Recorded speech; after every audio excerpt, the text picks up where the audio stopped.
Video ছাড়ার পর আপনি যদি এই কাজগুলো করেন তাহলে কখনোই আপনার ভিডিওতে রিচ আসবে না, আপনার পেজে গ্রো হবে না। আর যদি রিচ না আসে তাহলে কিন্তু কোনোভাবেই ভিডিও ভাইরাল হবে না। যারা কিনা প্রতিনিয়ত ভিডিও ছাড়ার পর এই কাজগুলো করছেন, আপনাদের কাছে রিকোয়েস্ট থাকবে এই কাজগুলো থেকে নিজেকে বিরত রাখুন, তাহলে আপনার কষ্টের করা জায়গাটাকে স্বপ্নে পরিণত করতে পারবেন। সো হ্যালো এভরিওয়ান, যে বা যারা দেশ বা দেশের বাইরে যেখান থেকে আমার ভিডিওটা দেখছেন, আসসালামু আলাইকুম। নিউ অ্যানাদার ভিডিওর সাথে সাথে আপনাদের সাথে ফেসবুক বিষয়ক কিছু টিপস শেয়ার করব। যারা কিনা নতুন আছেন কিংবা এই প্ল্যাটফর্মে কাজ করছেন তারপরও এই বিষয়গুলো আপনার অজানা রয়ে গেছে, আমি লাস্টে একটা সেটিংসের কথা শেয়ার করব।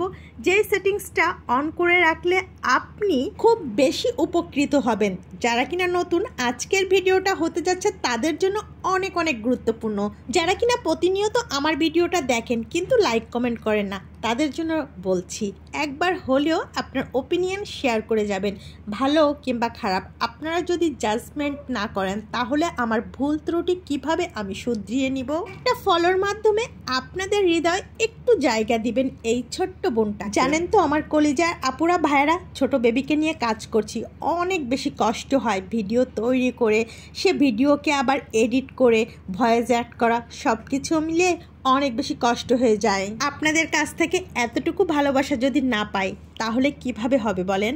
আজকে আরিশাকে নিয়ে আড়ংয়ে চলে এসেছি, আর যেহেতু সামনে ঈদ ভাবলাম ওকে সিম্পলের ভিতর একটা ড্রেস কিনে দিই, কিন্তু আড়ংয়ের কালেকশন একেবারেই ভালো লাগছিল না।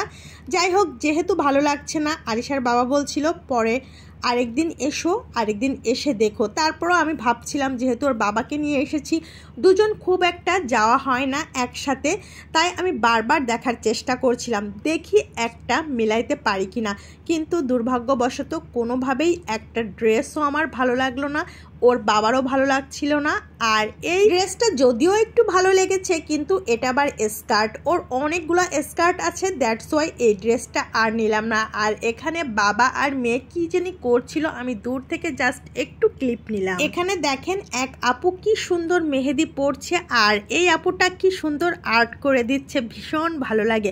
আমি যেহেতু মেহেদি পরতে পারি না, কেউ যদি পরিয়ে দেয় তাহলে আমার এত ভালো লাগে। কুচুকুচুর যে পার্টগুলো আছে তার ভিতর মেহেদি পরার পার্টটা আমার ভীষণ ভালো লাগে। আর আজকে মেইনলি বসুন্ধরাতে এসেছি আরিশাকে ফুচকা খাওয়ানোর জন্য। ও অনেক দিন থেকেই বলছে ও বাইরে যেয়ে ফুচকা খাবে, তাই ওর বাবা বলল বাইরে যাওয়ার দরকার নেই, বাইরে ভীষণ গরম, চলো এখানে বসেই একটু ওকে ফুচকা খাইয়ে যায়। আর আরিশা বাইরে আসবে, চিকেন ফ্রাই খাবে না, এটা কিভাবে সম্ভব?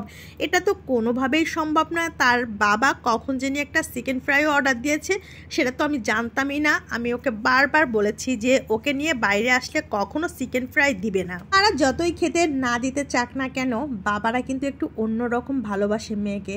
যাই হোক, এখানের ফুচকাটা অনেক মজার ছিল। আর এই তো আরিশার সাথে আমি একটু দুষ্টুমি করছিলাম, ও বলছিল যে মা আমি তোমাকে দিব না, আমি বলছিলাম সত্যি তাহলে আমি চলে যাব, ও বলছে আচ্ছা ঠিক আছে। এভাবেই দুজনের দুষ্টুমি করছিলাম। যাই হোক, অনেক কথা বললাম, এবং মূল টপিকসে আসা যাক। আমাদের যাদের পেজে একটু ভিউজ কম হয়, ভিডিও একটা ছাড়ার পরে আমরা চেক করতে থাকি আসলে কয়টা লাইক, কয়টা কমেন্টস এগুলো আসে। আর বারবার দেখার কারণে আমাদের ভিডিওগুলো কিন্তু ফেলে হয়ে যায়। আর ফেলে হওয়ার ফলে ফেসবুক মনে করে আমরা বারবার কিন্তু ভিডিওটা দেখে ভিউজ বাড়ানোর জন্য এই কাজটা করছি, কিন্তু আমরা যে মনে সান্ত্বনা দেওয়ার শুধুমাত্র এই কাজগুলো করি, ফেসবুক আমাকে তো আর এটা বোঝানো যায় না। যাই হোক, এই কাজগুলো বন্ধ করতে হবে। আপনি কোনোভাবে কিন্তু ভিডিওটা নিজে প্লে করে দেখতে পারবেন না। যদি কখনো আপনি কমেন্টে রিপ্লাই করতে চান, সেক্ষেত্রে আপনি অটো প্লে নামের একটা অপশন আছে, এই সেটিংসটা অন করে রাখবেন, দেখবেন আপনার ভিডিও আর প্লে হবে না। সেটিংসটা যদি কেউ না জেনে থাকেন তাহলে আমাকে কমেন্ট করবেন, আমি অবশ্যই কালকের ভিডিওর মাধ্যমে আপনাদের দেখিয়ে দেব। সাথে থাকার জন্য ধন্যবাদ। আসসালামু আলাইকুম। কথা হচ্ছে নেক্সট অন্য আরেকটা ভিডিওর মাধ্যমে।